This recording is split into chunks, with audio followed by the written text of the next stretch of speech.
Students, welcome to Bright Future. In this video, we are going to cover very important chapter, which name is clause and phrases. And सबसे पहले हम देखेंगे clause होती क्या है।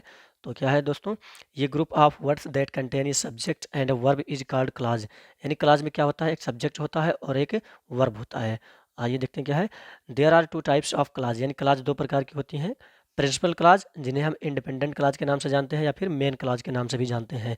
It is a clause that can stand by itself as a simple sentence. यानी principal clause अकेले अपना अर्थ पूरा दे सकता है। एग्जाम्पल है, I enjoy eating in a restaurant. दोस्तों इसे रेस्टोरेंट नहीं पढ़ना है, रेस्टोरेंट क्या पढ़ना है, रेस्टोरेंट। और दूसरा क्लाज क्या है, सबऑर्डिनेट क्लाज। इसे हम डिपेंडेंट क्लाज के नाम से भी जानते हैं। It is a clause that can not stand alone as a complete sentence. यानी ये अकेले अपना सेंटेंस पूरा अर्थ नहीं दे सकता है।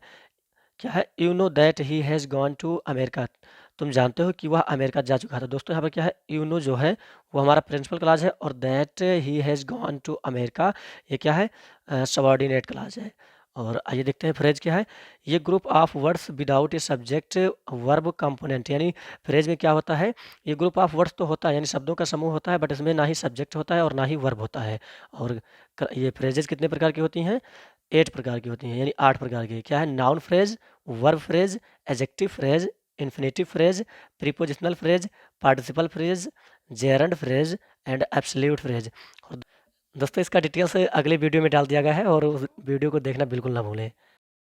चैप्टर 3 में क्या है, the phrase and the clause. तो examine the group of words in a corner, it makes sense. यानी दोस्तों जो ये इन अ कॉर्नर लिखा हुआ है, ये सेंस तो दे रहा है, यानी अर्थ दे रहा है, बट नॉट कंप्लीट सेंस, किंतु पूरा अर्थ नहीं दे रहा है। सच ये ग्रुप ऑफ वर्ड्स ऐसे शब्दों को विच मेक्स सेंस, जो अर्थ प्रकट करते हो बट नॉट कंप्लीट सेंस, किंतु पूरा अर्थ नहीं प्रकट करते हो, इज कॉल्ड अ फ्रेज। इन्हें फ्रेज कहा जाता है। In the following sentence the groups of words in italic are phrases. यानी जो इटैलिक्स वर्ड लिखे हुए हैं, तिरछे वर्ड लिखे हुए हैं, वो सब फ्रेज हैं। और पहला सेंटेंस क्या है दोस्तों, the sun rises in the east. तो यहाँ पर जो इन द ईस्ट लिखा हुआ है, क्या है दोस्तों, इन द ईस्ट, ये क्या है, फ्रेज है। और फिर है हमटी Dumpty set on a wall. तो यहाँ पर ऑन ये वॉल, ये भी एक फ्रेज है। फिर है देयर कैम ये गेंट टू माई डोर। क्या है, देयर कैम ये गेंट टू माई डोर। तो दोस्तों यहाँ पर टू माई डोर जो लिखा हुआ, ये भी एक फ्रेज है। और अगला सेंटेंस है, इट वाज ये सनसेट ऑफ ग्रेट ब्यूटी। तो दोस्तों यहाँ पर जो ऑफ ग्रेट ब्यूटी लिखा हुआ, यह भी एक फ्रेज है। और the top of mountains were covered with snow.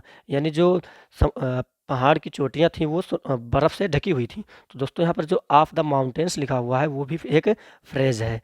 और show me how to do it. क्या है, show me how to do it. तो दोस्तों यहाँ पर जो हाउ टू डू इट लिखा है, वह भी एक फ्रेज है। अगला क्या है, examine the group of words in italics in the following sentence, he has a chain of gold. यानी उसके पास एक सोने की चैन है। तो दोस्तों यहाँ पर जो ऑफ चैन लिखा हुआ है, वह एक क्या है, फ्रेज है। किंतु अगला सेंटेंस क्या है, he has a chain which is made of gold.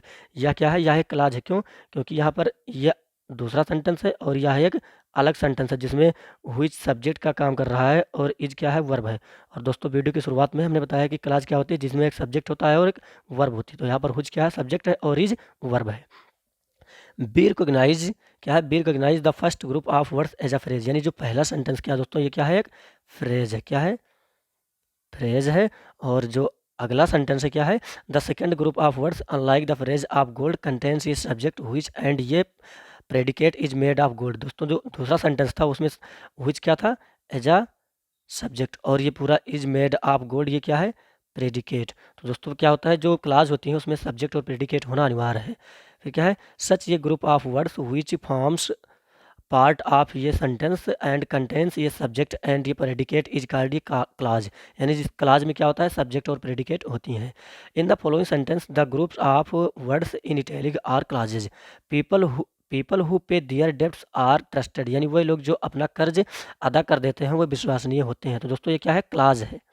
और अगला है, people who pay their debts are trusted. तो दोस्तों यहाँ पर जो पीपल हु पे, ये क्या है, यहाँ पर एक सब्जेक्ट मतलब एक सेंटेंस है, और देयर डेब्ट्स आर ट्रस्टेड, ये भी एक क्लॉज है, क्योंकि इसमें भी एक वर्ब है और दूसरे में भी एक वर्ब है। और अगला सेंटेंस है we can not start while it is raining. तो we can not start while it is raining, तो दोस्तों यहाँ पर इसमें भी एक वर्ब है और इसमें भी एक वर्ब है, इसलिए क्या है, क्लॉज है।